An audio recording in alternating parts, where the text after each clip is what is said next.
European commission president Ursula phone ડર લેયને ખૂબ જ મહત્વની વાત કરી 77th રિપબ્લિક ડે પરેડની એક સ્પીચમાં. A successful India makes the world more stable, secure and prosperous. અને આ ખૂબ જ સાર્થક વાત છે. જ્યારે ભારત આગળ વધે છે ત્યારે વસુધૈવ કુટુંબકમની ભાવના સાથે આખું વિશ્વ એક પરિવાર છે ભાવના સાથે આગળ વધે છે. અને આ વાતથી જો સૌથી વધારે કોઈ દુઃખી હોય તો એ છે Donald Trump. Yes, Donald Trump આજે એક લાફિંગ સ્ટોક બની ગયો છે. મિત્રો, ડોનાલ્ડ ટ્રમ્પનું જે હિસાબથી વર્તન છે, એક હેડ ઓફ સ્ટેટ આ રીતે ન વર્તી શકે. એની સાથે વાત કરવી પણ અઘરી છે, કારણ કે તમારી વાતોને ક્યારે પણ એ સોશિયલ મીડિયા પર મૂકી દે છે. એક ક્લોઝ ડોર મીટમાં જે વાતો થઈ હોય કે બે પ્રેસિડેન્ટ્સ વચ્ચે જે ચેટ થયા હોય, ડોનાલ્ડ ટ્રમ્પ સોશિયલ મીડિયા પર મૂકતા પહેલા એક વાર પણ નથી વિચારતો.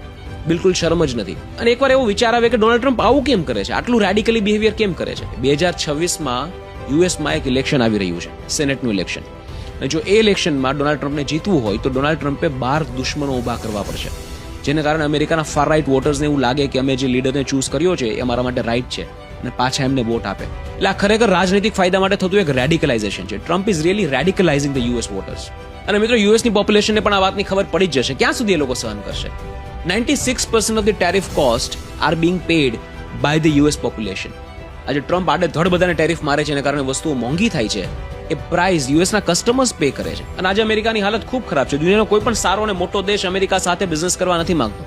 અરે, ટ્રમ્પે તો બે દુશ્મનોને ભેગા કરી દીધા. ઇન્ડિયા અને ચાઇનાને એકબીજાની નજીક લાવી દીધા. ઇન્ડિયા અને કેનેડાને એકબીજાની નજીક લાવી દીધા. ઇન્ડિયાને યુરોપની ટ્રેડ ડીલ જે 18 વર્ષથી અટકેલી હતી એને એન્ડ પર લાવી દીધી. મિત્રો, ટ્રમ્પનું જે રેડિકલ બિહેવિયર છે એના કારણે દુનિયાના ઘણા બધા દેશોને ઘણો બધો ફાયદો છે અને સૌથી મોટું નુકસાન અમેરિકાને થાય છે. આજે અમેરિકામાં ખૂબ ઓછા માણસો ખરેખર સુખી છે.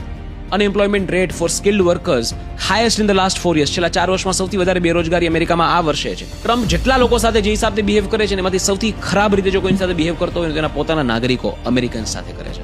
અને આવા સમયે આપણે જોવું જોઈએ કે આપણી લીડરશિપે શું કર્યું, કેટલું મેચ્યોરલી આ ટેરિફ ક્રાઇસિસને આપણે મેનેજ કર્યું છે.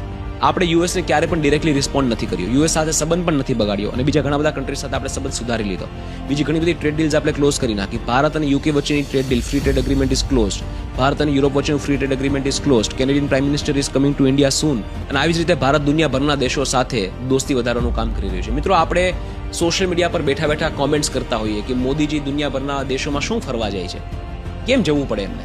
મિત્રો, આ કારણ છે કે જ્યારે ક્રાઇસિસ આવે અને જ્યારે દુનિયાનો કોઈ મોટો દેશ ભારતને દબાવવાની કોશિશ કરે ત્યારે આપણા સંબંધો જો બીજા બધા કન્ટ્રીઝ સાથે સારા હોય તો આપણને ફટાફટ સારી ડીલ્સ આપણા ફેવરમાં મળી શકે.